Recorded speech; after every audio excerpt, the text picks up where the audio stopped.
My basic training was in Fort Riley, Kansas, and I also went through the radio operator school in Fort Riley. And after we finished our training, I was given a 1 week's furlough, and then we were sent to Fort Lewis, Washington. And from there, from Seattle, we boarded a troop ship that took us to first to Yokohama, Japan, and then we boarded another troop ship that took us around the southern tip of the island of Honshu in the peninsula of Korea. And we came up the Yellow Sea and landed at the port of Incheon. Going through basic training, we all came out in much better physical condition than when we went in. Once we got up on the main line in Korea, we lived in bunkers, basically made out of dirt, sandbags, logs. It was not a very clean life. We got pretty dirty. We got off the boat at Incheon, and we were marched to a train waiting at a nearby siding. It was a Korean train, which was not very comfortable. It was narrow gauge. The benches were wooden, and the seat of the bench came maybe halfway up your back. And we sat on this train all day long, not moving. And we were warned that there was still some guerrilla activity in the rear areas of Korea. And each one of us, we were all issued one round of M1 ammunition for our rifles. And that was the only ammunition we had. And finally, when it got dark, the train moved out, and we're moving slowly through the Korean countryside, and we actually did get shot at. One night we got bombed by what was called Bed Check Charlie. Bed Check Charlie was a plane that came over, crossed the line very low, that the radar could not detect it, and they would drop a handheld bomb trying to hit our compound. Well, they missed. It landed in the little town of Chuncheon and actually killed a woman there, but we were unscathed. So I think I mentioned it was only my second or third day in Korea, and we'd already been attacked twice, and we weren't even up on the front line yet. When the encampment was set up for the reserve area, I went to the communications platoon as a radio operator, met the guys.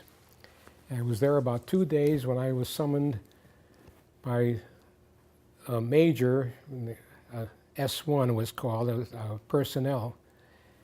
And I reported to the major in S1, and he wanted to know if I'd had any physics. I said, well, I'd had physics in high school, my junior year. I didn't know what he was getting at. He said, well, we need replacements for the counterfire platoon. And I said, sir, what is the counterfire platoon? I had never heard of it.